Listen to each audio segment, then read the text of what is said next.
Seruput kopi dulu. Kali ini kita bahas kapal yang sering dianggap kalem, tapi sebenarnya punya peran strategis besar di dunia militer dan geopolitik, yaitu kri Canopus Minatigreenam. Jangan salah, kapal ini bukan kapal tempur yang bawa rudal atau meriam besar. Tapi justru dari kapal seperti inilah, data paling penting untuk perang laut dikumpulkan. Tanpa data, kapal perang secanggih apapun bisa buta di medan tempur.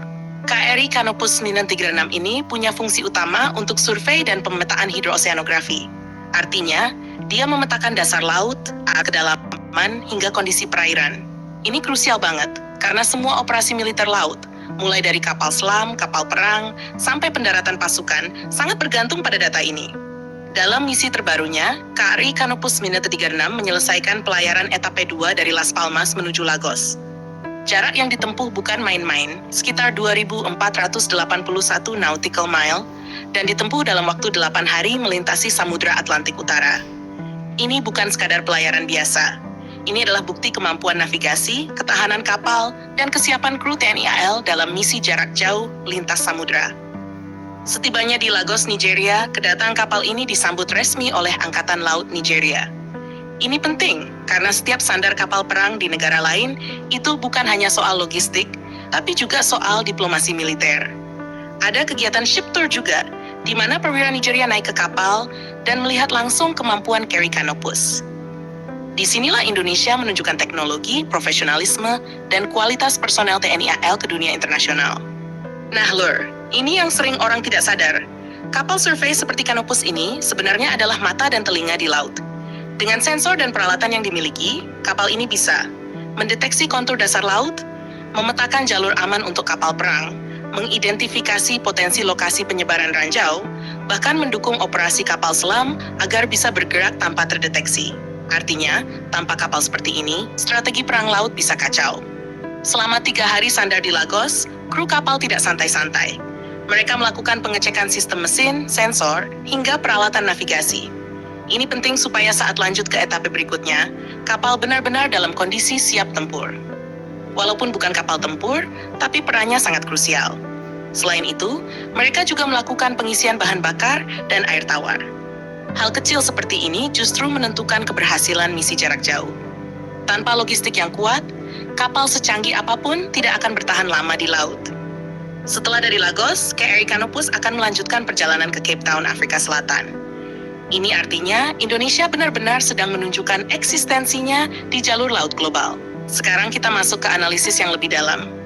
Kenapa Indonesia mengirim kapal seperti KRI Canopus ke Afrika?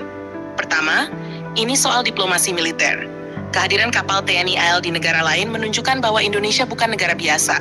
Kita aktif, punya kemampuan pelayaran jauh, dan bisa hadir di kawasan strategis dunia. Kedua, ini soal data. Jalur Laut Afrika, terutama di sekitar Atlantik dan Tanjung Harapan, adalah jalur penting perdagangan dunia. Dengan melakukan survei, Indonesia bisa punya data sendiri, tidak bergantung pada negara lain. Ketiga, ini soal positioning. Dunia sekarang bukan cuma soal perang, tapi soal siapa yang punya data, siapa yang hadir, dan siapa yang punya pengaruh. Dan yang paling menarik, kapal seperti KRI Canopus ini sebenarnya bisa jadi force multiplier. Dia tidak menembak, tapi dia membuat kapal lain jadi lebih mematikan dan lebih efektif. Misalnya, dengan data kedalaman laut yang akurat, kapal selam Indonesia bisa beroperasi lebih aman dan sulit dideteksi. Dengan peta arus laut, rudal atau drone laut bisa direncanakan jalurnya lebih presisi. Ini yang sering tidak dibahas di media. Perang modern itu bukan cuma soal senjata, tapi soal informasi. Kehadiran KRI Canopus Minatigreenam di berbagai negara juga sejalan dengan kebijakan Kepala Staf Angkatan Laut, Muhammad Ali, yang mendorong TNI AL untuk aktif di panggung internasional. Artinya, Indonesia tidak lagi hanya fokus di dalam negeri, tapi mulai memainkan peran di level global. Kalau kita tarik lebih jauh lagi, ini juga jadi sinyal bahwa Indonesia sedang membangun kekuatan maritim berbasis data. Bukan hanya beli kapal perang, tapi juga membangun fondasi intelijen laut. Dan ke depan, kapal-kapal seperti KRI Canopus ini akan semakin penting, apalagi dengan berkembangnya teknologi drone bawah laut, sensor pintar, dan peperangan berbasis jaringan. Jadi lur, jangan remehkan kapal survei, karena di balik layar justru kapal seperti inilah yang menentukan kemenangan di laut. Kalau menurut kalian, apakah Indonesia sudah cukup serius membangun kekuatan data maritim seperti